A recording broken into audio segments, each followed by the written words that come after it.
Hello, my good friends. How are you today? May God bless you all. I will not introduce anything. You guys watch the video and feel it. Then let's evaluate together. The rain fell soft and steady over Charleston, draping the city in a gauzy veil of mist. It clung to the cobblestone streets, glistened on the magnolia leaves, and tapped a quiet rhythm against the wide windows of Ozzie Whitmore's antebellum mansion.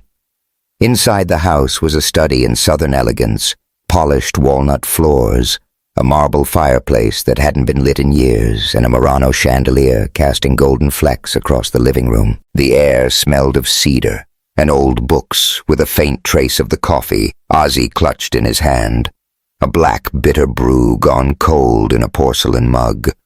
Ozzie stood by the window, his silhouette sharp against the gray morning light. At 36, he was a man who carried his success like a well-tailored suit. His black hair was cropped close, his green eyes sharp but weary, and the linen shirt he wore, sleeves rolled to his elbows, hugged his broad shoulders. A Patek Philippe watch gleamed on his wrist, its face engraved with his father's initials, a reminder of the man who taught him to build something lasting. Ozzie had done that all right. 3 boutique hotels, a net worth that made people whisper, and a reputation as Charleston's untouchable gentleman. But here in the silence of his own home, he was just a man with a hollow kitchen, a daughter who barely spoke, and a heart locked tighter than the safe in his study. The quiet was heavy today, heavier than usual. 3 years had passed since Eleanor's death, and the house still felt like it was holding its breath. Quinn, his 7-year-old daughter, had stopped singing in the mornings, trading her lullabies for whispers to her stuffed dolphin. Azy sipped his coffee, grimacing at the cold, and watched the mist rise off the garden like ghosts slipping free from memory. Mr. Whitmore. Marta's voice cut through soft, but clipped from the hallway. She was the housekeeper, a wiry woman with gray streaks in her braid and eyes that saw too much. Your 10 o'clock is here. Last one for today. Ozzie nodded without turning. Send her in. He didn't care who it was. Nurses came and went, like seasons, none lasting more than a week with Quinn. They'd cite her resistance to routine or the emotional atmosphere, but Ozzie knew what they meant. Something's broken in this house, and it ain't just the kid. Footsteps echoed on the hardwood, light but deliberate. He turned more out of courtesy than curiosity, and then the world stopped. Serafina Delacroix stood in the doorway, and damn if she didn't look like she'd walked straight out of his dreams. Her skin, a rich brown that glowed under the chandelier's light, was framed by curls that fell loose and wild damp from the rain. She wore a beige cashmere coat, its edges darkened by the drizzle, and a silk scarf loosely knotted at her throat. A silver moon pendant hung against her collarbone, catching the light like a secret. Her eyes, deep unyielding brown, met his, and didn't waver. The scent of her perfume, oud and jasmine, hit him like a memory he'd tried to bury. Sarah. He said her name, slipping out like a breath he'd been holding for 9 years. She blinked once, her lips parting just enough to show she felt it too. Ozzie, she replied, her voice quiet but steady, like the low-country tide. Marta lingered behind her, sensing the charge in the air, though she couldn't know the weight of it. Ozzie's fingers tightened around the mug, then loosened. He forced his voice to stay even. You're the nurse I am. Sarah pulled a folder from her leather tote, her movements precise but betraying a slight tremble in her hand. She stepped forward, offering it. My credentials. He didn't take it. His eyes stayed on her, searching for the girl he'd loved in Savannah, the one who danced with him to jazz records on rainy Sundays. This some kind of plan. You knew I was here. She shook her head, curls swaying. I got the address this morning. I didn't know it was you. 9 years. No letter. No call. Just a clean cut from the life they'd almost built. And now she was here in his home, wearing the same damn perfume that used to linger on his pillows. Ozzie's jaw clenched, but before he could speak, a creak came from the stairs. Quinn appeared barefoot, her blue nightgown brushing her ankles. She rubbed one eye, clutching a frayed pillow in her other hand. "Daddy," she mumbled, then froze her gaze, landing on Sarah. Sarah turned instinctively, her posture softening. She knelt slightly, meeting Quinn's eyes with a smile that felt like sunlight breaking through clouds. Quinn's own eyes widened, not in fear, but in something like recognition. She padded closer, her small feet silent on the rug. "You smell like the tea in my dreams," Quinn said, her voice barely above a whisper. Sarah's breath caught, but she kept her smile. "What kind of tea's that, sweetheart?" "The kind Mommy used to make," Quinn said, then reached out her fingers, brushing the edge of Sarah's coat. "I like you, just like that." She turned and shuffled back upstairs, leaving the room heavier than before. Ozzy's chest tightened. He looked at the folder in Sarah's hand, finally taking it. He flipped it open, scanning the pages. Pediatric nurse, Savannah General. Then a private clinic in Atlanta certified in trauma-informed care. Of course she was perfect.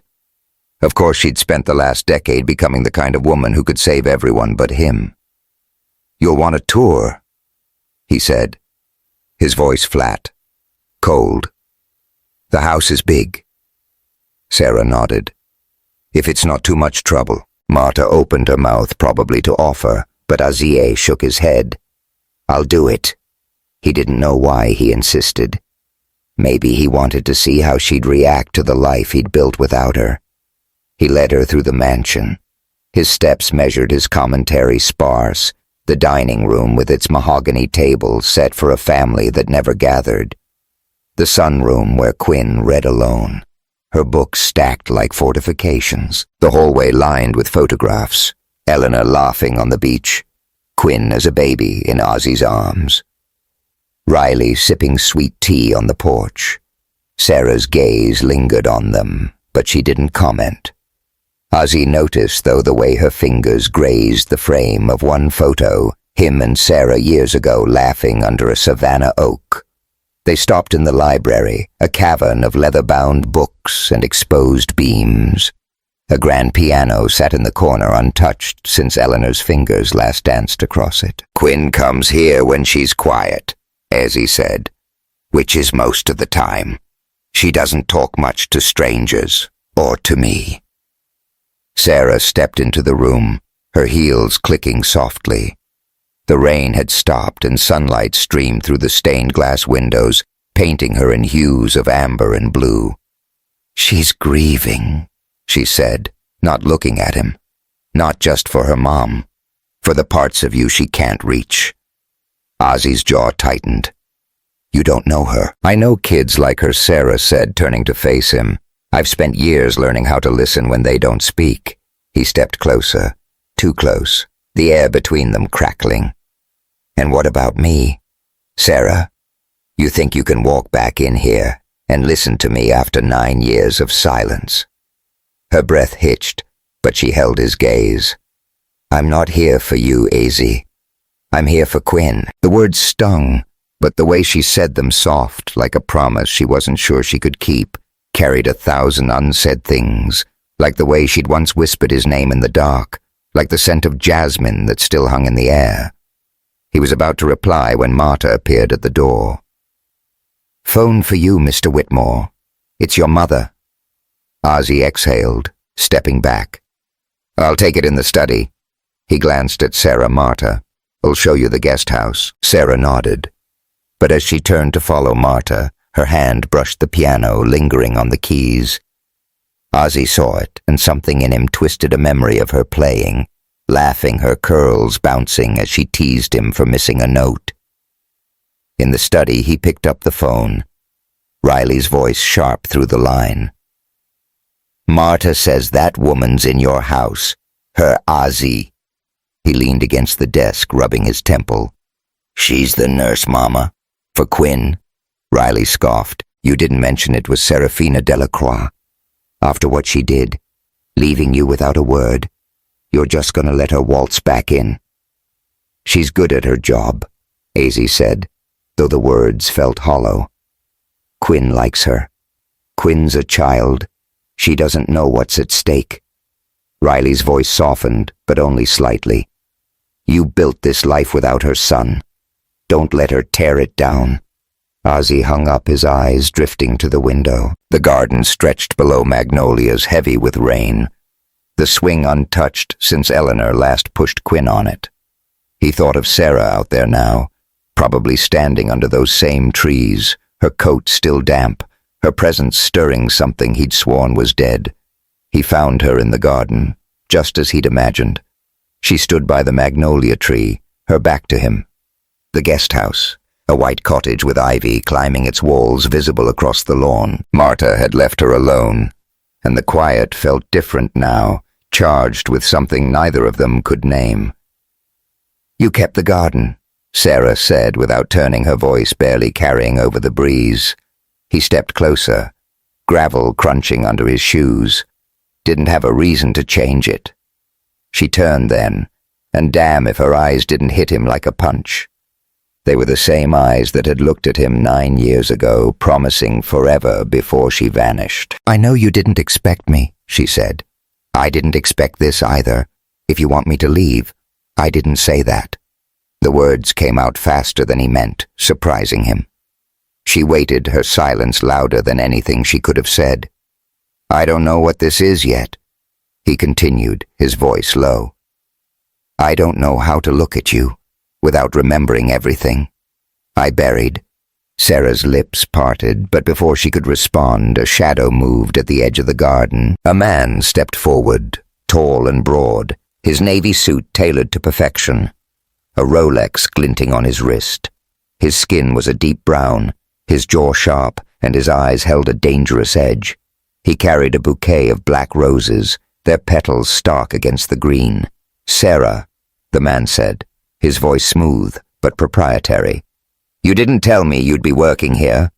Ozzy's stomach twisted. And you are Marcus Delacroix, the man said, extending a hand.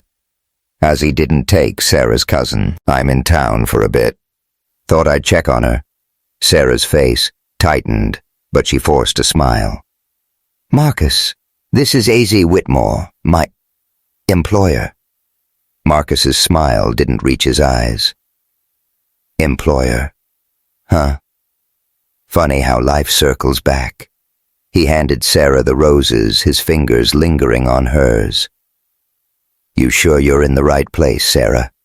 This city's got a way of pulling you under.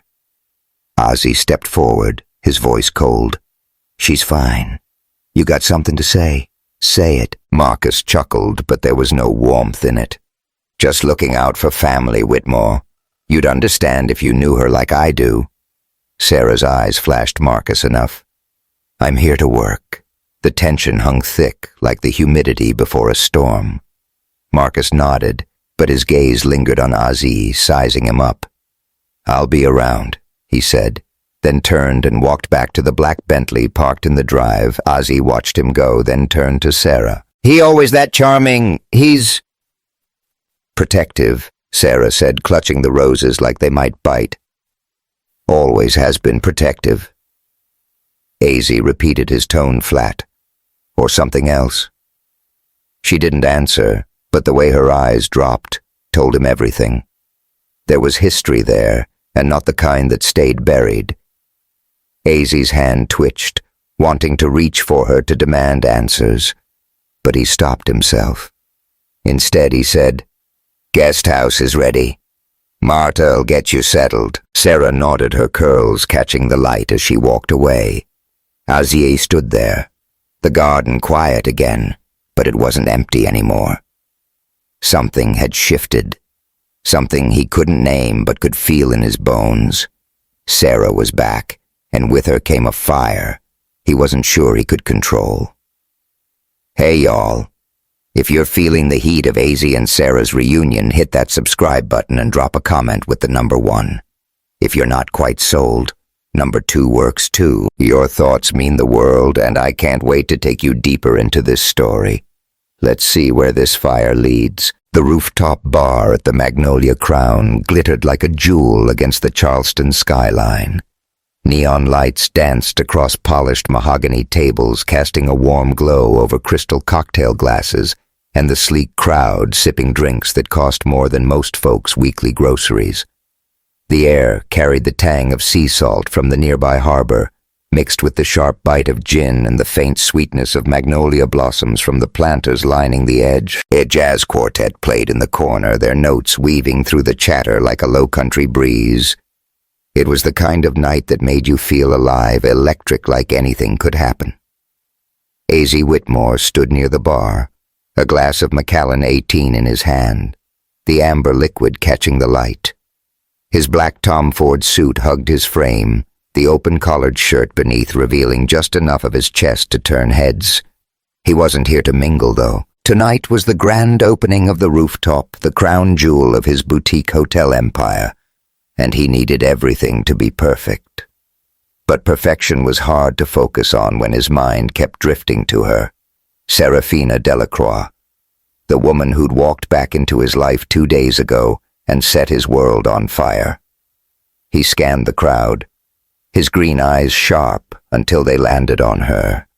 Sarah stood by the railing, her silhouette framed against the violet dusk. She wore a sequined sapphire gown that clung to her curves, the fabric shimmering with every move.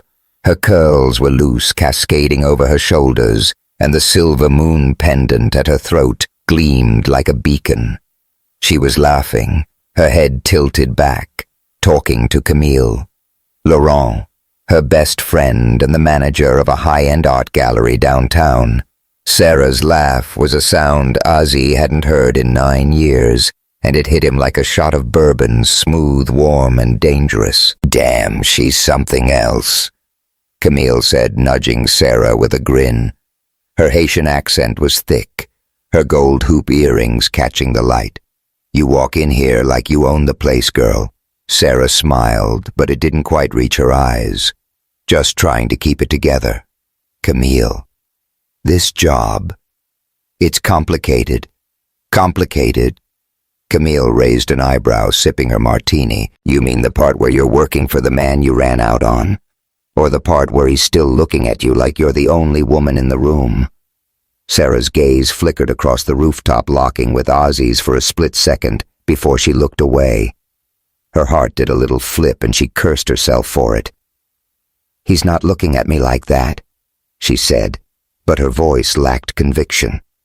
"Girl, please," Camille scoffed. "I know heat when I see it, and y'all are a whole damn fire." Before Sarah could respond, a ripple moved through the crowd, heads turning toward the entrance. Vivian Hart had arrived, and she was impossible to ignore. Her red Versace dress was cut low and tight, hugging every curve, and her blonde hair fell in perfect waves. She moved like she knew every eye was on her, her Louboutin heels clicking with purpose. In her hand was a flute of Dom Perignon, the bubbles catching the neon glow. Vivienne was Charleston's darling interior designer, the one who'd turned Ozzy's hotels into works of art, and she wore her ambition like a second skin. "Well, damn," Camille muttered, leaning closer to Sarah. "Here comes trouble." Vivienne made a beeline for Ozzy, her smile sharp as a blade. "Hazy, darling," she purred, placing a manicured hand on his arm, her fingers lingering just a beat too long. "This place is perfection. You've outdone yourself." Ozzy gave her a tight smile, stepping back just enough to break contact. "Thanks, Vivienne. Your team did good work." "Oh, don't be modest," she said, her voice dripping honey. She leaned in close enough that her perfume, something floral and expensive, hit him. "We make a hell of a team, don't we? Imagine what else we could do together." Sarah watched from across the rooftop, her grip tightening on her glass of Pinot Noir. The sight of Vivienne's hand on Azier's arm sent a jolt through her, sharp and unwelcome. She wasn't supposed to care. She was here for Quinn, not for him. But the way Vivienne leaned into Azier, her lips brushing his ear as she whispered something, made Sarah's stomach twist with a feeling she hadn't let herself name in years. Jealousy. "Easy, girl," Camille said, catching the look on Sarah's face. "You're about to break that glass."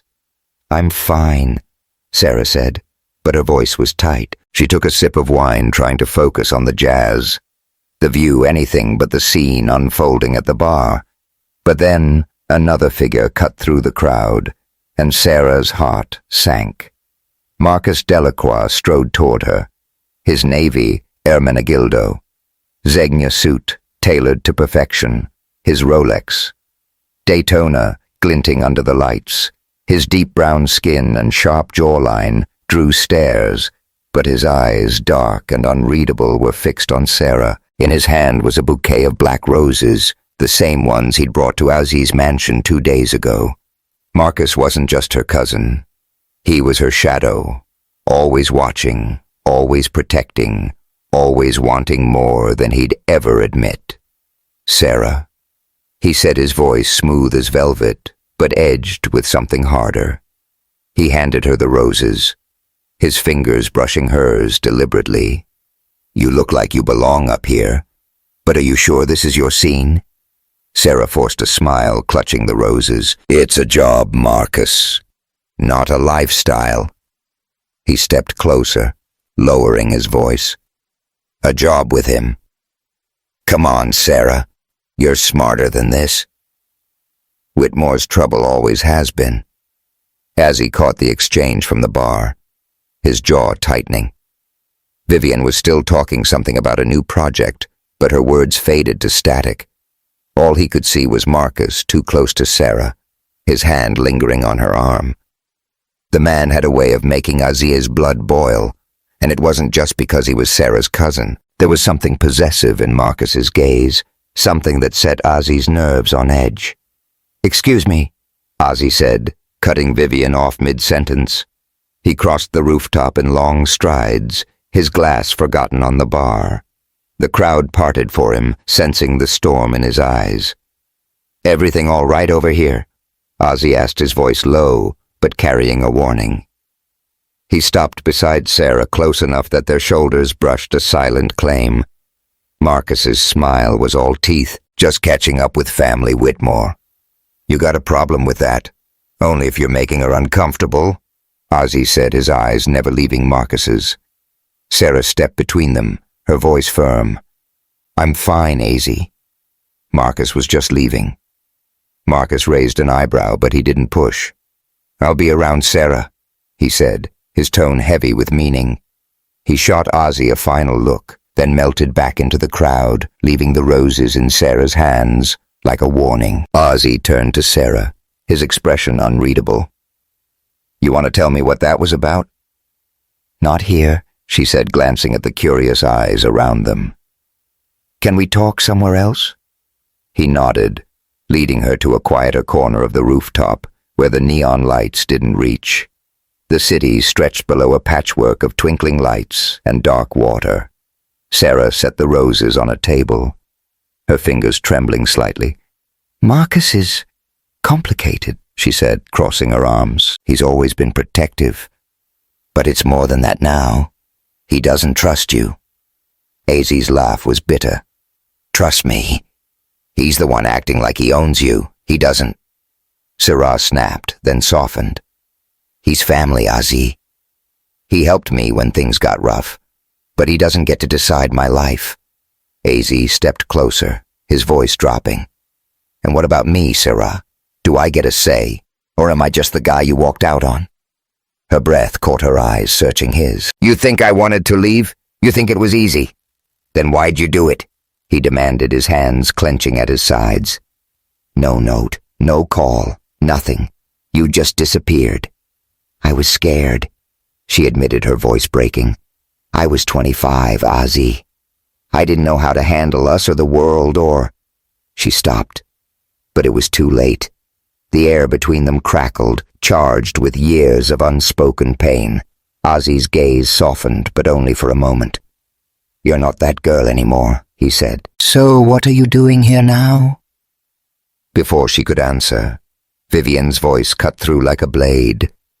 Ozzy, there you are. She sauntered over her red dress, catching every light. I need you for a toast. The investors are waiting. As he didn't look at her. Not now.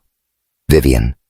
Her smile faltered, but she recovered quickly, placing a hand on his arm. "Come on, darling. You can't keep everyone waiting." Her eyes flicked to Sarah, sharp and calculating. "I'm sure your nurse can manage without you for a minute." Sarah's jaw tightened, but she held her ground. "I think Ozzy can decide for himself. Vivian," she said, her voice cool but laced with steel. Vivian's laugh was light, but her eyes were daggers. "Oh, honey, you're out of your depth here. Stick to bandages and bedtimes." "That's enough," Ozzy said, his voice a low growl. He stepped away from Vivian, his hand brushing Sarah's as he did. The contact was brief, but it sent a jolt through both of them, a spark that refused to die. Vivian's smile didn't waver, but her eyes narrowed. "Fine," she said, turning on her heel. "Find me when you're ready to play with the grown-ups." As she walked away, the tension between Ozzy and Sarah snapped like a taut wire. He grabbed her wrist gently but firmly, pulling her toward a private staircase that led to his office below. The door clicked shut behind them. The room dark except for the glow of the city through the floor-to-ceiling windows. The desk was mahogany, the walls lined with books, and a single lamp cast a warm pool of light. "Ozzy, what are you?" Sarah started, but he cut her off, stepping so close she could feel the heat of him. "I'm done playing games," he said, his voice rough. "You walk back into my life looking like that, smelling like you used to, and you expect me to just stand here and take it." Her heart pounded, her breath shallow. "I'm not here to hurt you," she whispered. "I'm here for Quinn." "Bullshit," he said, but there was no venom in it, only raw need. "You're here. Sarah, you're here, and I can't stop wanting you." She should have stepped back, should have shut it down, but his eyes, those damn green eyes, pulled her in, and before she knew it, her hands were on his chest, feeling the steady thud of his heart. "Ozzy," she said, her voice trembling. "This is a bad idea." "Then tell me to stop," he said, his lips inches from hers. "Tell me you don't feel it." She couldn't.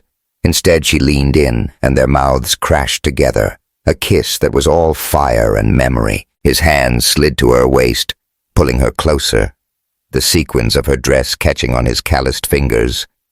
She tasted whiskey on his lips, felt the urgency in his touch, and for a moment, the 9 years between them dissolved.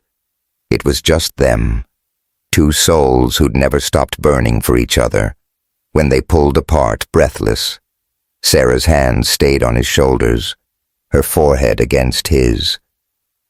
"We can't do this," she said, but it sounded like a plea. "Then why does it feel so damn right?" he asked, his voice hoarse. She didn't answer because she didn't know.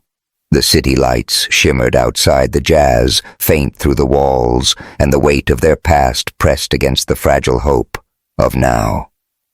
Ozzy stepped back, running a hand through his hair. "Go back to the party," he said. "I need a minute." Sarah nodded, smoothing her dress, her lips still tingling. She grabbed the roses Marcus had left and walked out, her heels echoing in the stairwell.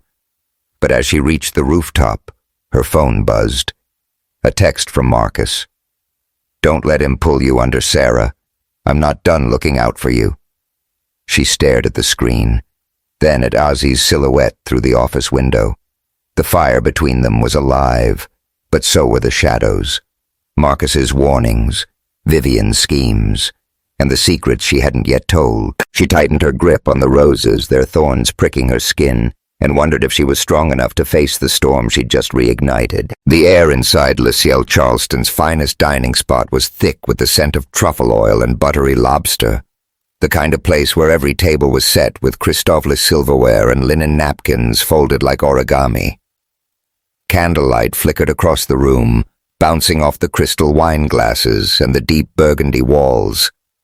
Outside, the rain had returned a steady patter against the floor-to-ceiling windows that overlooked the city's historic district. It was the kind of night that felt intimate, like the world was holding its secrets close. Serafina Delacroix sat at a corner table, her emerald ring catching the light as she swirled her glass of Chardonnay.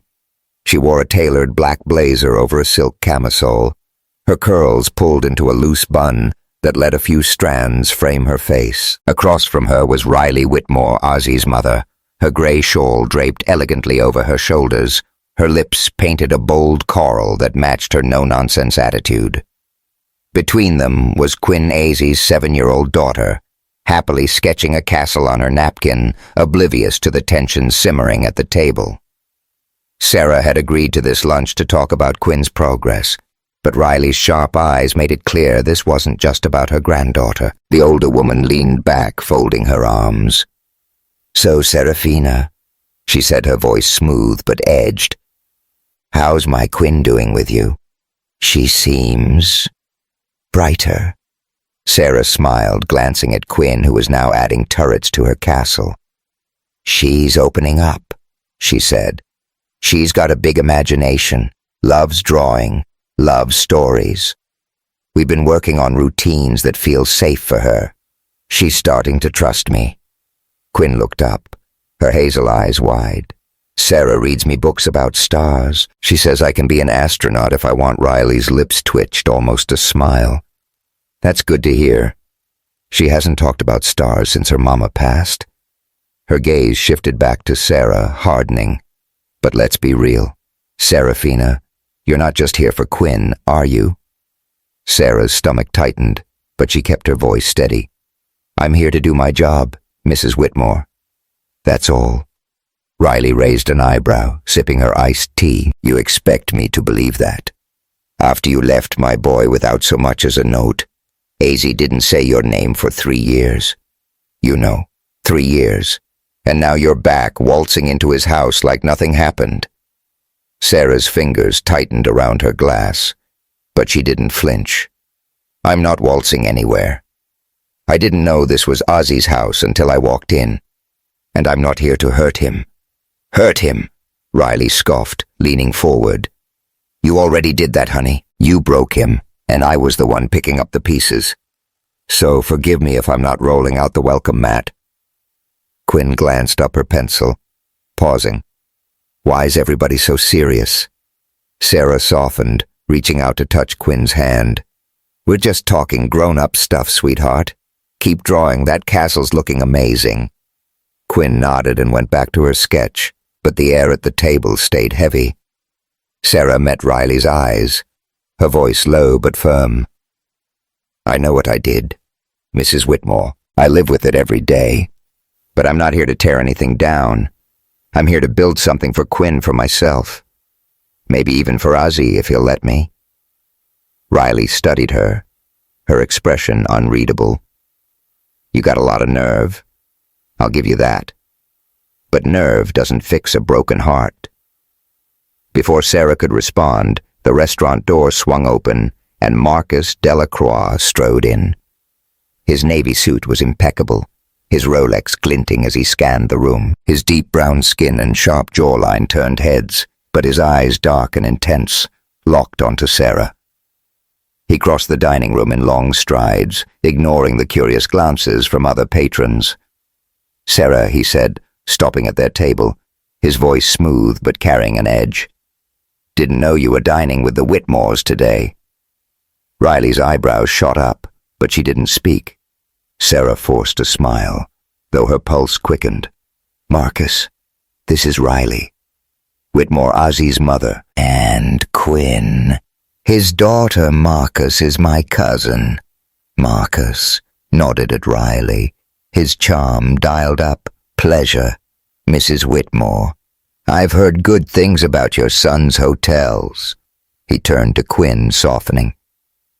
"Hey, kiddo. That's a mighty fine castle." Quinn beamed. "It's got a dragon moat." "Love that," Marcus said, then shifted his focus back to Sarah. "Can I steal you for a minute? Got something to discuss." Sarah hesitated, glancing at Riley, who was watching like a hawk. "We're in the middle of lunch, Marcus." It won't take long, he insisted, his tone leaving little room for argument. Sarah sighed, excusing herself and following him to a quiet corner near the bar.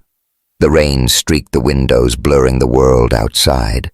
Marcus leaned against the counter, his voice low. "You didn't tell me you were getting cozy with the Whitmores." "I'm not getting cozy," Sarah snapped, crossing her arms. "I'm doing my job." "Why are you even here?" "Because I'm looking out for you," he said, his eyes narrowing. "I know Whitmore's type. He's got money charm and a past that'll drag you down. You don't need that. Sarah, what I need is for you to stop acting like you own me," she said, her voice sharp. "You're my cousin Marcus, not my keeper." His jaw tightened, and for a moment, something raw flashed in his eyes, something that wasn't just protectiveness. "I've always been there for you," he said, "when you were falling apart in Atlanta, when you needed a place for you and Isaac who showed up. Me, not him." Sarah's chest ached at the mention of Isaac, her 8-year-old son. She looked away, the weight of her secrets pressing harder. "I'm grateful for that," she said quietly. "But this is my life, Marcus. Let me live it." He studied her, then nodded, but his smile was cold. "Fine. But don't say I didn't warn you."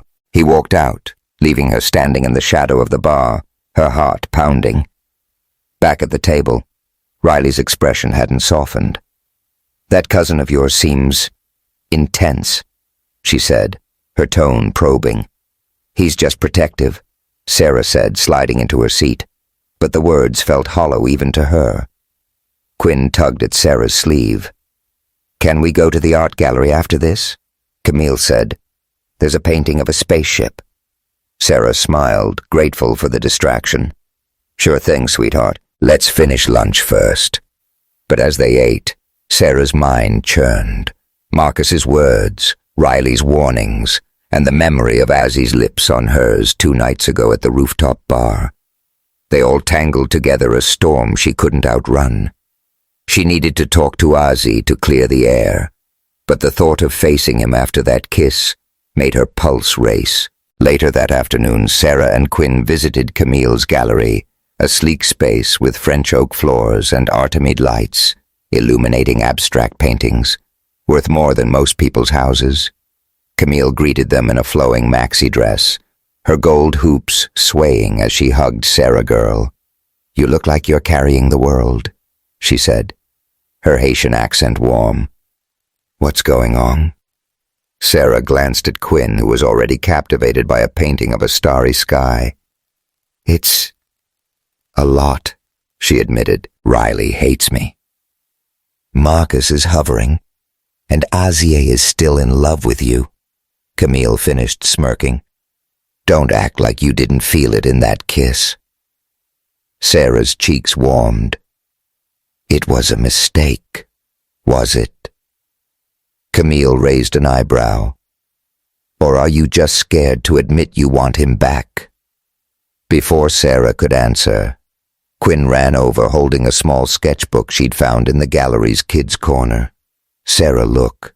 I found this under a chair." Sarah took it, her breath catching when she saw the name scribbled on the cover, Isaac Delacroix. It was her son's sketchbook, one he'd brought to the gallery last week when she'd taken him to visit Camille. She flipped it open, and her heart stopped. The pages were filled with drawings of a man tall with green eyes and a kind smile. Under one sketch, Isaac had written, "The man from Mom's stories." "Oh God," Sarah whispered, her hands trembling. She told Isaac bedtime stories about a man she'd loved, never naming Ozzy, but the drawings were unmistakable. Her son had been imagining his father without even knowing it. Camille frowned. "Sarah, what's wrong?" "It's Isaac," Sarah said, her voice barely audible. He's Ezzy's son." Camille's eyes widened. "You never told." "Azzy." Sarah shook her head, tears prickling. "I was going to, but every time I try something stops me. Fear, guilt. Marcus, you gotta tell him. Camille said, her voice firm. That man deserves to know he's got a boy, and Isaac deserves a dad. Sarah nodded, but the thought of facing Azzy with this truth felt like stepping into a fire. She tucked the sketchbook into her bag, her resolve hardening. I will, she said. Tonight. That evening, Sarah stood outside Ozzy's mansion, the rain soaking through her trench coat. Quinn was with Riley for the night, and the house was quiet, its windows glowing like lanterns. She knocked her heart in her throat, and Ozzy opened the door. His linen shirt unbuttoned at the collar, his green eyes dark with something she couldn't name. Sarah, he said, stepping aside. You're soaked. Get in here. She stepped into the foyer, the warmth of the house wrapping around her like a blanket. The chandelier cast golden flecks across the walnut floors, and the faint smell of cedar lingered. Ozzy grabbed a towel from the hall closet, handing it to her. What's going on? You look like you've seen a ghost. She dried her face, her curls dripping, and pulled the sketchbook from her bag. We need to talk, she said, her voice shaking. About Isaac. Ozzy frowned, leaning against the wall. Your son? She nodded, opening the sketchbook to the drawing of the man with green eyes. He's not just my son, Ozzy. He's yours. The words hung in the air, heavy as the rain outside. Azzy's face went still, his eyes flicking from the sketch to her. What did you just say? Isaac's your son? She repeated, tears spilling. Now, I was pregnant when I left Savannah. I didn't know how to tell you. I was scared, ashamed, and I thought I was protecting us both. Ozzy's hands clenched, his voice rising. Protecting us? By keeping my son from me for 8 years. He slammed his fist against the wall, the sound echoing. Jesus. Sarah, how could you do this? I'm sorry, she sobbed, stepping closer. I was young. Ozzy, I didn't know how to handle it. My family, Marcus, they made me feel like I had no choice. Marcus knew Ozzy's voice was a growl, his eyes blazing. That son of a bitch knew I had a kid and didn't tell me. Sarah knotted her throat tight. He helped me start over in Atlanta. But I swear I didn't want to keep this from you forever. I didn't know how to come back. Azzy turned away, running a hand through his hair. The rain pounded harder outside, mirroring the storm in the room. You should have told me, he said, his voice breaking. I would have been there, Sarah. For you, for him. I know, she whispered, reaching for his arm. I know that now. He pulled away, his eyes wet. I need time, he said. I can't do this right now. Sarah nodded, wiping her tears. She set the sketchbook on the hall table, the drawing of Azier staring up at them. I'll go, she said. But I'm not running this time. When you're ready, I'll be here. She stepped back into the rain, the cold biting her skin as she walked to her Porsche. Cayenne parked in the drive. Ozzy stood in the doorway watching her go, the sketchbook in his hand. The truth was out, but the cost was still unfolding, and as Sarah drove away, her phone buzzed with another text from Marcus. I told you he'd hurt you. Come home, Sarah. She deleted it, her hands shaking, but the weight of his words lingered. The fire between her and Ozzy was burning brighter than ever, but the shadows, Marcus, Riley, and now Isaac, were closing in, and she wasn't sure if they'd make it through the storm. The sun dipped low over the Charleston harbor, painting the sky in streaks of gold and crimson. Ozzy Whitmore's private yacht, the Low Country Star, cut smoothly through the water, its sleek white hull gleaming under the fading light. The deck was a vision of luxury teak flooring, polished to a mirror shine, leather lounge chairs arranged around a glass-topped bar, and crystal flutes filled with chilled Prosecco. The air smelled of salt and freedom, with a faint trace of Sarah's oud and jasmine perfume lingering like a promise.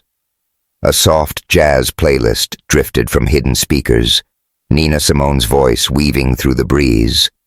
Azier stood at the helm, his linen shirt fluttering in the wind, his green eyes fixed on the horizon. The Patek Philippe on his wrist caught the sunset, a reminder of the time he'd lost and the time he was starting to reclaim. Beside him, Isaac Delacroix, his 8-year-old son, leaned against the railing, clutching a pair of binoculars. The boy's lanky frame was all elbows and knees, his deep brown skin glowing under the light, his curls a wild crown that matched his mother's. Ozzy still couldn't believe it. This kid, with his quiet curiosity and quick smile, was his. "See that?" Isaac said, pointing at a distant buoy bobbing in the waves. "Bet. It's got a story. Maybe pirates left it there." Ozzy chuckled, adjusting the yacht's course. "Pirates, huh? You got a wild imagination, kid." "Mom says imagination's how you find the truth," Isaac replied, lowering the binoculars. "She says you gotta dream big to see what's real." Ozzy's chest tightened. Sarah's words, spoken through her son, hit harder than he expected. He glanced at the deck below where Sarah sat with Quinn, both of them laughing as they played a card game on a teak table. Sarah's white linen dress flowed like water, her curls loose and catching the breeze. Quinn, in a yellow sundress, was giggling, her usual quiet replaced by a spark Azy hadn't seen in years. Sarah had done that, brought light back to his daughter, and maybe to him too. "She's pretty smart, your mom," Azy said, his voice soft. Isaac nodded, his eyes drifting to Sarah. "She tells me stories about a guy she loved a long time ago. I think it's you." Azier's hands froze on the wheel, his breath catching. "What makes you say that?" "I saw you at the bookstore once," Isaac said, matter of fact. "Last summer with Quinn. You were reading her a book about planets. I told Aunt Camille you looked like the man in my drawings." Azy's throat tightened. He'd been a father without knowing it, standing feet away from his son in a crowded bookstore. "You draw a lot, huh?" he asked, keeping his voice steady. "Yeah," Isaac said, pulling a small sketchbook from his pocket. He flipped it open, revealing a pencil sketch of a man with green eyes standing under a starry sky. "This is you. I didn't know your name, but I knew you were important." Ozzy stared at the drawing, his heart pounding. "Isaac," he said, crouching to meet the boy's eyes. "I'm sorry, I wasn't there before. But I'm here now, okay? And I'm not going anywhere." Isaac studied him, then nodded. "Okay, can we look for dolphins now?" Ozzy laughed, the sound rough with emotion. "Yeah, buddy. Let's find some dolphins." Below, Sarah watched them from the deck, her cards forgotten. Quinn tugged at her sleeve. "Is Isaac gonna be my brother?" Sarah's breath hitched, but she smiled. "Maybe not exactly, sweetheart, but he's part of our story now." Quinn tilted her head, her hazel eyes thoughtful. "I like stories with happy endings." "Me too," Sarah said, brushing a curl from Quinn's face, but her eyes stayed on Ozzy and Isaac, the sight of them together stirring something deep, a mix of hope and fear. She told Ozzy the truth about Isaac 2 nights ago, and he'd walked away, his anger cutting deeper than she'd expected. But today, he'd invited them on this yacht, a tentative step toward healing. She just wasn't sure if it was enough. The yacht anchored near a quiet cove, the water glassy under the twilight. Ozzy joined Sarah and Quinn on the deck, carrying a tray of grilled shrimp skewers and mango salsa, the kind of low-country spread that made your mouth water just looking at it. Isaac trailed behind, still clutching his binoculars, his sketchbook tucked under his arm. "All right, y'all," Azy said, setting the tray down. "Dinner's served." "Don't let it get cold."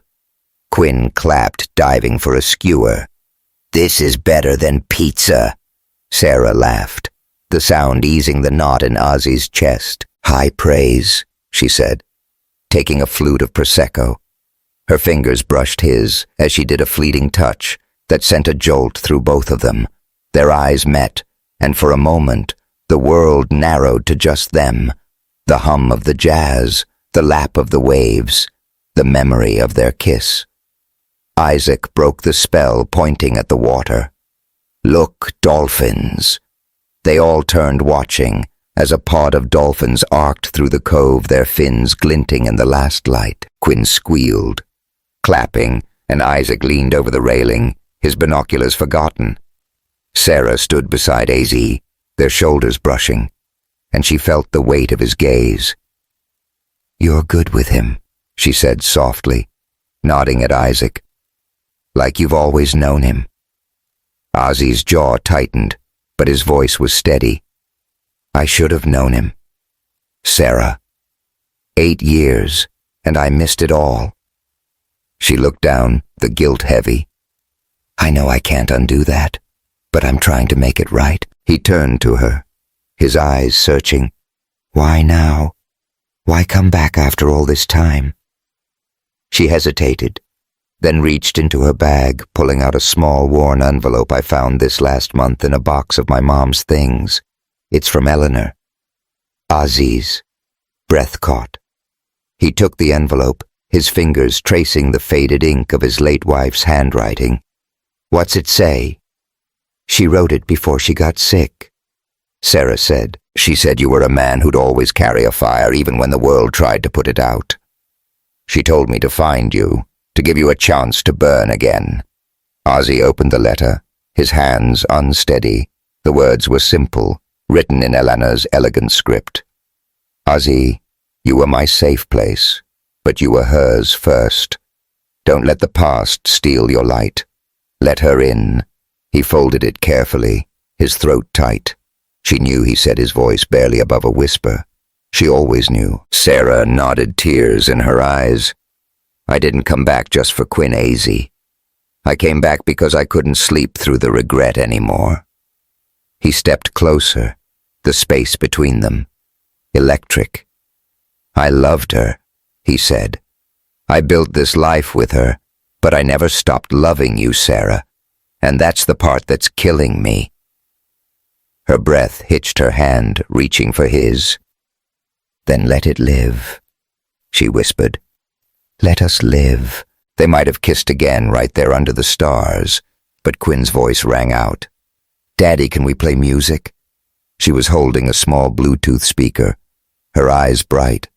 AZ laughed, the tension breaking. "Sure thing, kiddo. Pick something good." As Quinn fiddled with the speaker, Isaac tugged at Sarah's dress. "Mom, can I show AZ my sketchbook?" "Of course, baby," she said, her heart swelling. She watched as Isaac handed Ozzy the book, pointing out drawings of rockets and starry skies. Ozzy listened, his face soft, and Sarah felt something shift, a crack in the wall between them, letting light through. But the moment was fleeting. Back at the mansion that night, after Quinn and Isaac were tucked in, Ozzy found Sarah in the library, standing by the grand piano. The room was dark except for a single lamp, its glow catching the dust motes in the air. She wore a simple cotton dress, now her curls loose, but she was no less stunning. The moon pendant at her throat gleamed, a quiet reminder of their past. "You're still here," AZ said, leaning against the door frame, his voice low. "Had to make sure the kids were settled," she said, her fingers grazing the piano keys. "This place, it's like stepping into a memory." He crossed the room, stopping just short of her good memory or bad. Both, she admitted, meeting his eyes, but mostly good. They stood there, the silence heavy with possibility. Ozzy's hand twitched, wanting to touch her, but he held back. "I saw you with Isaac today," he said. "You're an incredible mom. I just wish I'd been there to see it from the start." Her eyes glistened. "You're here now," she said. "That's what matters." He stepped closer, his voice rough. "I don't know how to do this, Sarah, be a dad, be whatever we are, but I want to try." She reached for his hand, her touch warm and steady. Then we try together. The air between them crackled, and for a moment it felt like they could bridge the gap. But then Ozzy's phone buzzed, shattering the quiet. He glanced at it, his face darkening. "It's my lawyer," he said, reading the message. "Marcus just bought the land. I need it for the new hotel. He's blocking the deal." Sarah's stomach dropped. "What? Why would he?" "Because of you." Ozzy said, his voice tight. "He's sending a message. Stay away from me or he'll make things ugly." Sarah's hands clenched, anger flaring. "He doesn't get to control me. Not anymore." Ozzy studied her, his eyes intense. "Then what do you want, Sarah? Really?" She stepped closer, her voice fierce. "I want you. I want us. I want a family for Quinn, for Isaac, for all of us." He exhaled, his hand cupping her cheek, his thumb brushing her skin. "You're gonna break me all over again," he murmured. "Then let me put you back together," she said. Her lips inches from his. They were so close, the heat of their breath mingling, when a sharp knock came at the door. Marta appeared holding an envelope. "This came for you, Miss Delacroix," she said, her expression wary. Sarah took it, her hands shaking as she opened it. Inside was a grainy photo of her and Ozzy from 9 years ago, laughing under a savannah oak. A note was scrawled in red ink. "He'll never forget what you did. Leave before it's too late." No signature, but the sharp, feminine handwriting screamed Vivian Hart. Ozzy snatched the photo, his jaw clenching. "She's playing games," he said. "Vivian's trying to scare you off." Sarah's heart raced, but Quinn's voice echoed in her mind. "I like stories with happy endings." She crumpled the note, her resolve hardening. "She doesn't get to win," she said. "Not this time." Ozzy nodded, but his eyes were stormy. "We'll deal with her, but Marcus, he's another problem." As they stood there, the library felt smaller, the walls closing in. The yacht had been a moment of hope, a glimpse of what could be. But now, with Vivian's threat and Marcus's power play, the fire between them was burning hotter and more dangerous than ever. Sarah's phone buzzed and she glanced at it, her blood running cold. Another text from Marcus. "I'm not giving up, Sarah. Leave him, or I'll make sure he loses everything." She deleted it, but the words lingered a shadow over the fragile light they'd found. Ozzy watched her, his hand still warm on her cheek, and she knew they were standing on the edge of something new, something worth fighting for, if they could survive the storm. The historic Drayton Hall ballroom glittered like a fever dream, its Swarovski chandeliers casting prisms across the polished rosewood floor. The charity gala was the event of the season in Charleston, a sea of bespoke tuxedos and sequined gowns swirling to a live orchestra's rendition of Ella Fitzgerald classics. The air was thick with the scent of orchids from towering centerpieces, and the sharp tang of vintage champagne served in baccarat flutes. Outside, the low-country night was warm, the stars hidden by a velvet sky. But inside, the tension was hotter than a summer storm. Ozzy Whitmore stood near the bar, his black Brioni tuxedo tailored to perfection, his green eyes scanning the crowd. His Patek Philippe watch gleamed under the chandelier light, a quiet anchor in the chaos of the night. The gala was a fundraiser for his foundation supporting children's mental health, but his mind was elsewhere on Serafina Delacroix, the woman who'd turned his world upside down and the threats closing in around them. Marcus's land grab had stalled his hotel expansion, and Vivian's anonymous note had left Sarah shaken. Tonight, Ozzy needed to keep his cool, but the fire in his chest was burning too hot to ignore. Across the ballroom, Sarah moved through the crowd like she was born for it. Her emerald green gown, a custom Oscar de la Renta, hugged her curves, the silk shimmering with every step. Her curls were swept into an elegant updo, a few strands framing her face, and her silver moon pendant glowed against her deep brown skin.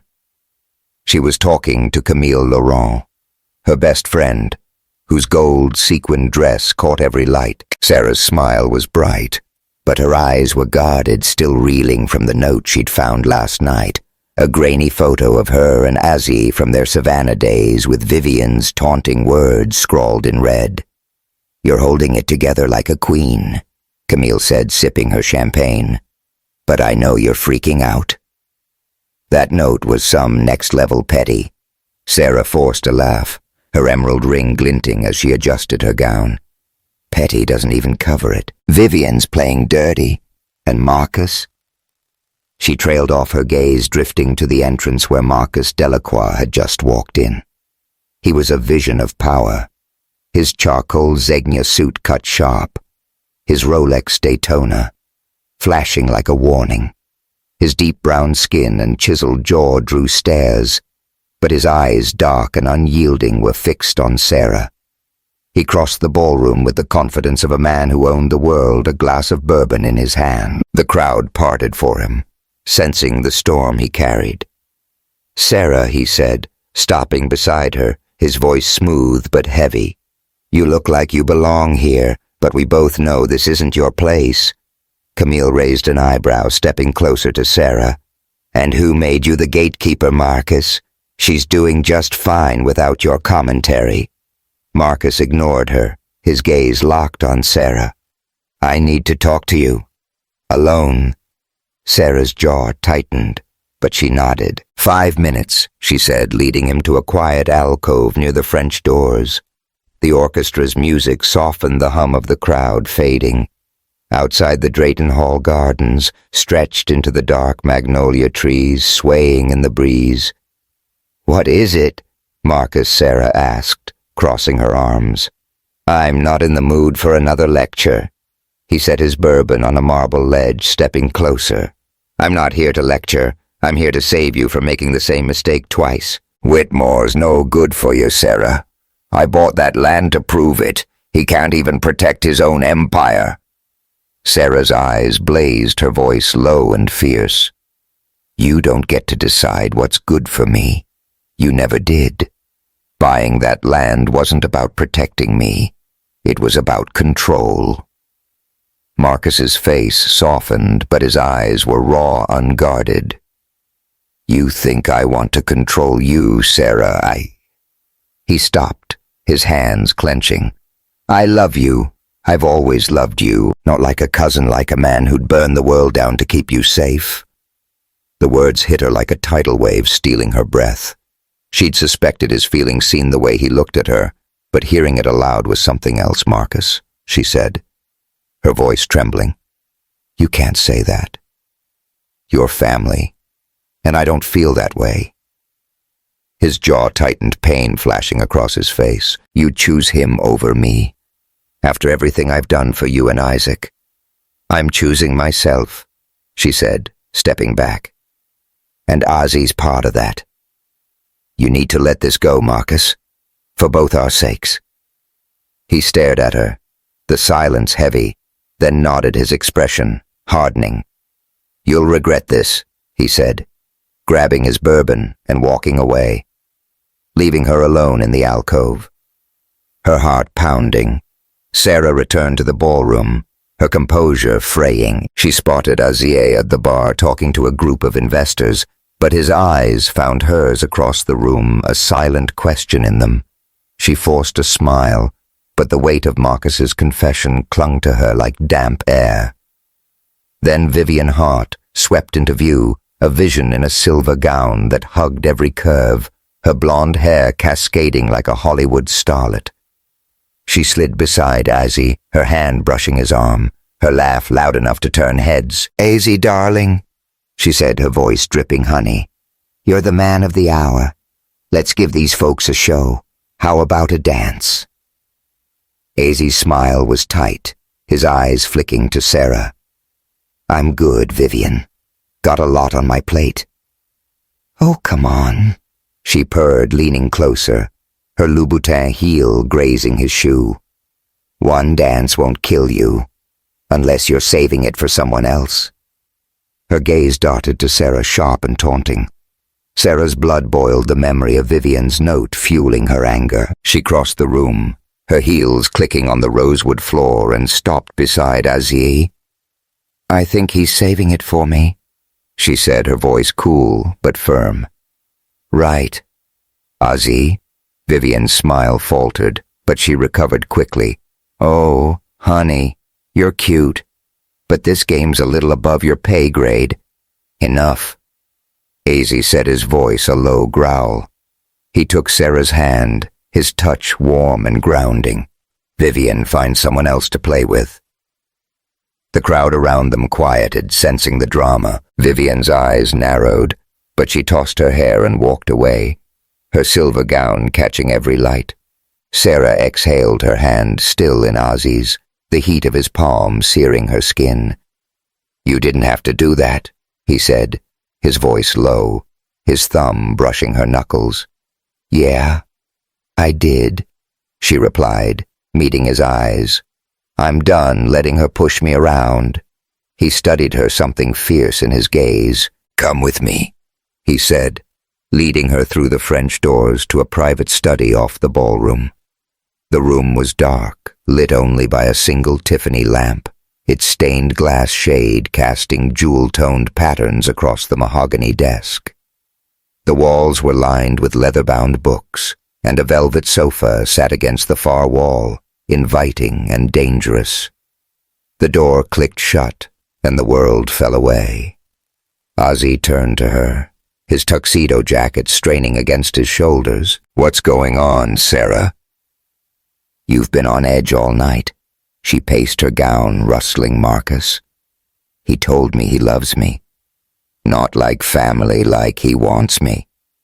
And Vivian's note, the land deal. It's all closing in, Aziz. I feel like I'm losing you before we even start." He stepped closer, his voice rough. "You're not losing me. Vivian's playing games.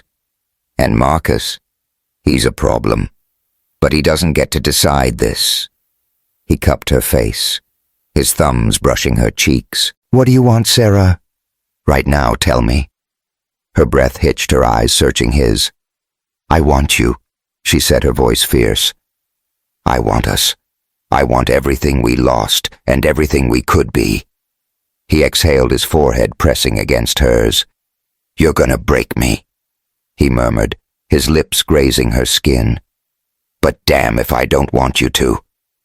Their mouths crashed together, a kiss that was all fire and desperation. His hands slid to her waist, pulling her against him, the silk of her gown catching on his calloused fingers. She arched into him, her fingers tangling in his hair, the world narrowing to the heat of his touch, the taste of champagne on his lips.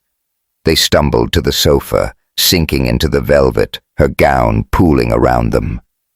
His hands roamed her back, slow and reverent, as if mapping every curve he'd missed for 9 years. She gasped against his mouth, the intensity of it overwhelming, a reclaiming of something they'd both thought was gone.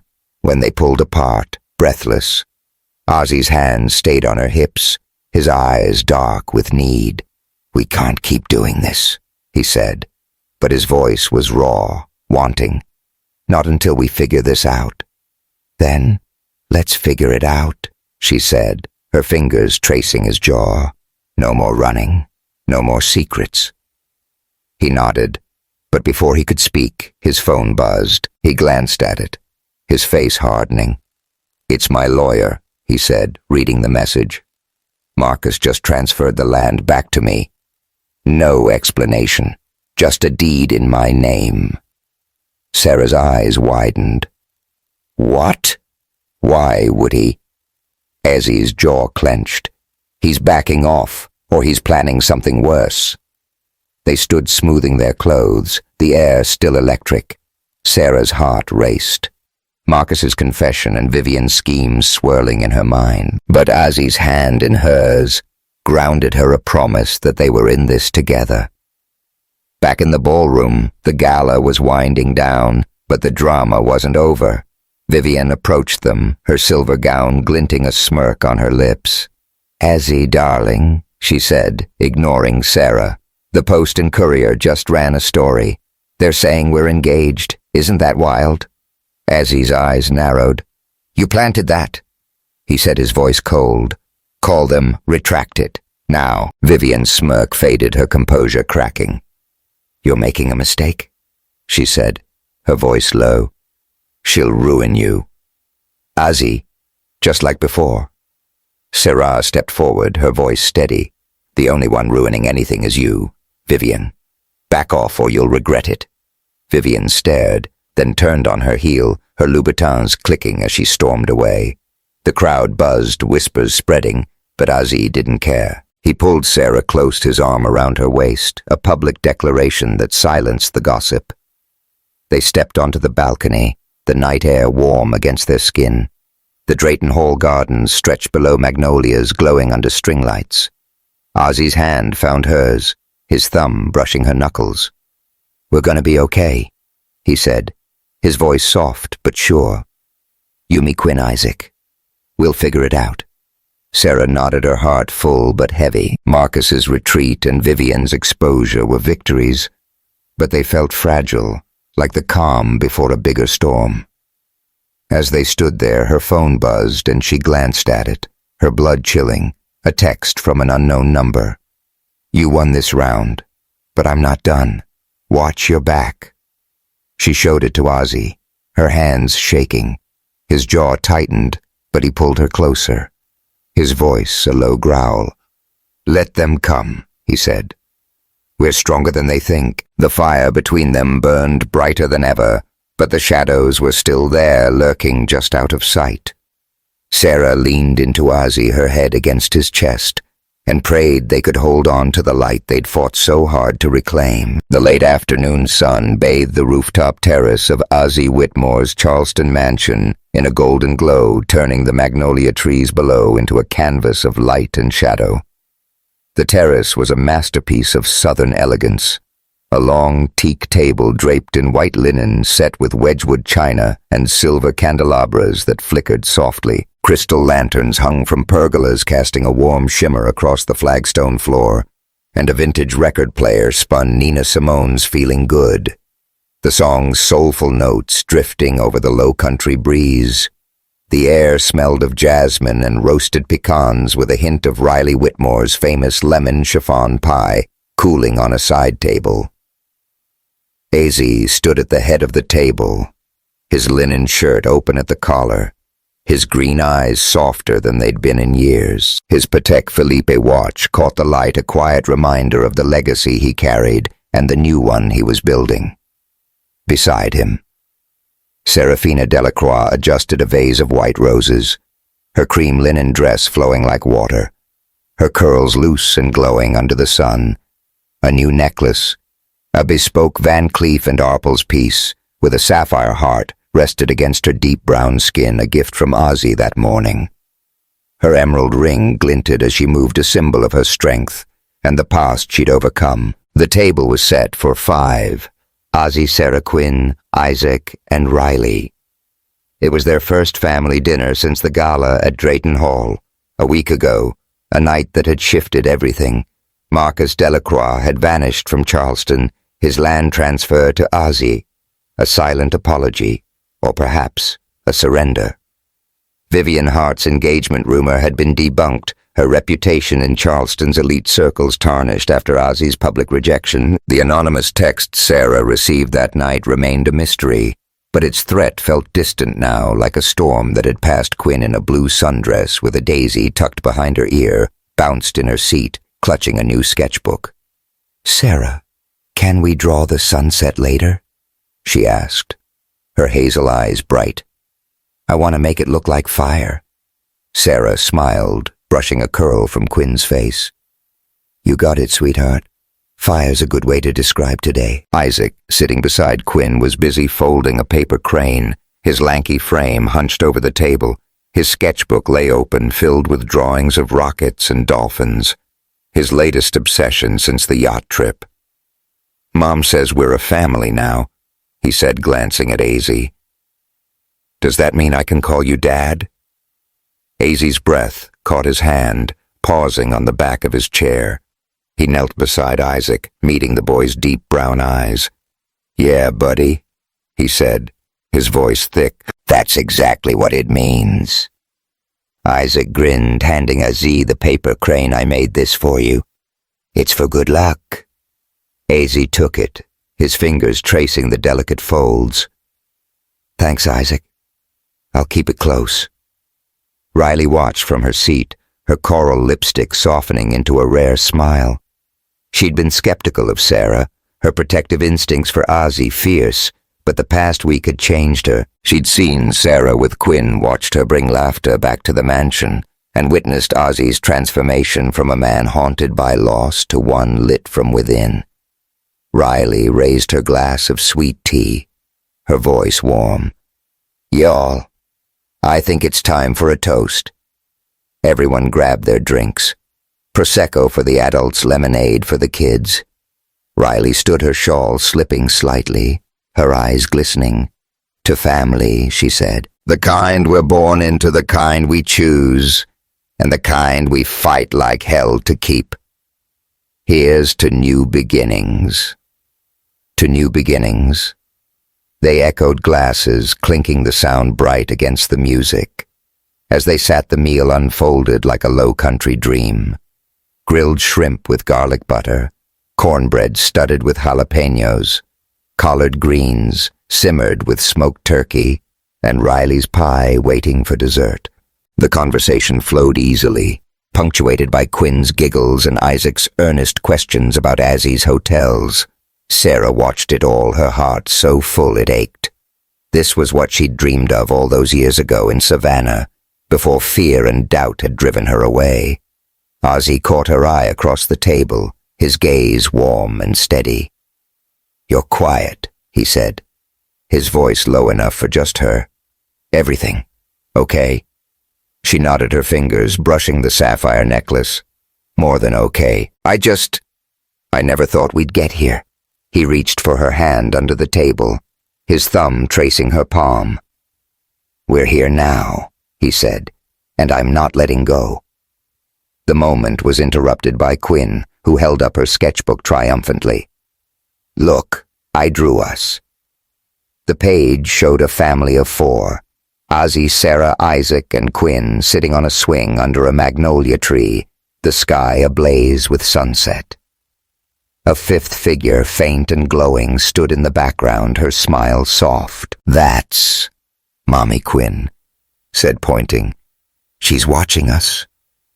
Sarah's throat tightened and she glanced at Ozzy, expecting pain in his eyes. But he smiled, his hand squeezing hers. That's beautiful, kiddo, he said. Your mom would love it. Riley leaned forward, her voice gentle. Eleanor always said, family's bigger than what you see. She's here. Quinn in every laugh and every sunset. Quinn nodded satisfied and went back to her cornbread. Isaac nudged her, whispering something about drawing a rocket next, and the kids dissolved into giggles. Sarah looked at Riley, gratitude in her eyes. Thank you, she said softly, for giving me a chance. Riley's smile was wry but warm. Don't thank me yet. I'm still keeping an eye on you. Ozzy laughed, the sound rich and unguarded. Mama, you're gonna have to ease up sometime. Not in this lifetime. Riley shot back, but her eyes twinkled as the sun sank lower, casting long shadows across the terrace. Ozzy stood pulling Sarah to her feet. Come with me, he said, leading her to the edge of the terrace where a wrought-iron railing overlooked the garden. The magnolias below were in full bloom, their petals glowing under the lanterns. A paper crane. Quinn's latest creation hung from a branch, swaying in the breeze. The others stayed at the table, Riley telling the kids a story about her childhood in Charleston, her voice a soothing hum. Ozzy and Sarah stood alone, the music fading to a soft backdrop. He turned to her, his hands framing her face, his thumbs brushing her cheeks. "You know what I was thinking about today?" he asked, his voice low. "What?" she said, her heart racing under his touch. "That first night in Savannah," he said. "You were dancing to Billie Holiday in my tiny apartment wearing my old t-shirt, laughing like the world couldn't touch us. I knew then I'd never love anyone else." Sarah's eyes glistened, her hands resting on his chest. "I broke that, didn't I?" "You didn't break it," he said, his voice fierce. "You bent it maybe, but it's still here. Stronger now because we fought for it." She leaned into him, her forehead against his, the sapphire necklace cool against her skin. "I love you, Ozzy," she whispered. "I never stopped." He kissed her then, slow and deep, a kiss that held 9 years of longing and a lifetime of promises. His hand slid to her waist, pulling her closer, the linen of her dress soft under his fingers. She melted into him, the world falling away until it was just them. Two souls who'd found their way home. When they pulled apart, breathless, his eyes were bright with something new, hope unshadowed by the past. "We're gonna be okay," he said, his voice steady. "You, me, the kids. We're building something real." She nodded, her smile radiant. "A family."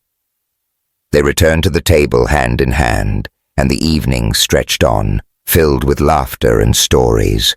Isaac taught Quinn how to fold a paper crane, their small hands fumbling but determined.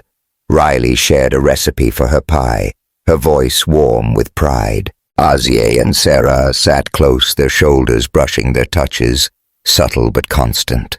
A hand on a knee, a glance that spoke volumes. As the stars began to peek through the sky, Quinn yawned, her sketchbook slipping to the floor. "Can we stay up forever?" she mumbled, her eyes half closed. AZ chuckled, scooping her up. "Not tonight, kiddo, but we've got plenty of forevers left." Sarah carried Isaac, his head resting on her shoulder, and they all moved inside the mansion's warmth wrapping around them. Riley lingered on the terrace, watching the lanterns flicker, a quiet smile on her lips. She'd fought to protect her son, but now she saw it. He wasn't just surviving anymore. He was living upstairs. AZ and Sarah tucked the kids into their rooms, Quinn clutching her dolphin plush, and Isaac his sketchbook. The house was quiet, the kind of quiet that felt full, not empty.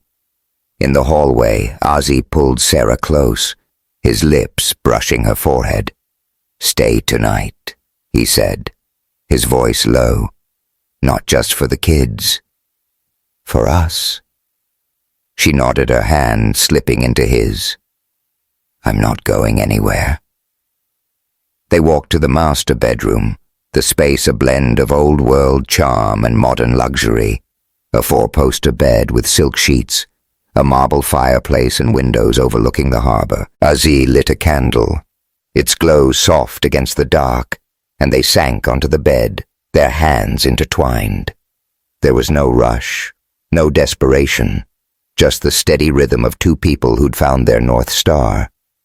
"I used to think love was supposed to be easy," Sarah said, her voice soft. "But it's not.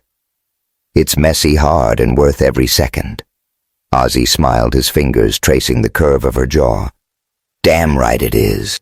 They kissed again, a gentle echo of the fire they'd always carried, and fell asleep, wrapped in each other, the candle burning low. Outside, the magnolias stood sentinel, their petals catching the moonlight, and a single paper crane danced in the breeze, a symbol of the fragile, beautiful thing they'd built. The next morning, Sarah woke to find a note on the pillow. Ozzy's handwriting bold and sure. "You're my home, Sarah, always." She smiled, tucking it into her pocket, and stepped onto the terrace where Ozzy was already with the kids, teaching them to make pancakes. Quinn was covered in flour. Isaac was laughing, and Riley was shaking her head, a spatula in hand. This was it, the family they'd fought for, the love they'd reclaimed.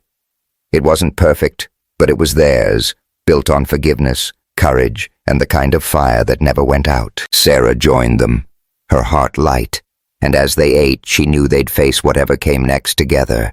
But somewhere in the shadows of Charleston's cobblestone streets, a figure watched. Marcus Delacroix sat in his Bentley, his phone open to a photo of Sarah, his jaw tight. He'd let her go, but the ache remained and the city wasn't done with its secrets. The fire Azzy and Sarah had kindled was strong, but fires could spread, and not every flame was kind. Hey y'all, what a journey this has been. If you loved Azzy and Sarah's happy ending, hit that subscribe button and drop a comment with the number 1. If you want more stories like this, number 2's your vibe. Your thoughts keep this fire burning. So tell me what you think. Let's keep the low country magic alive.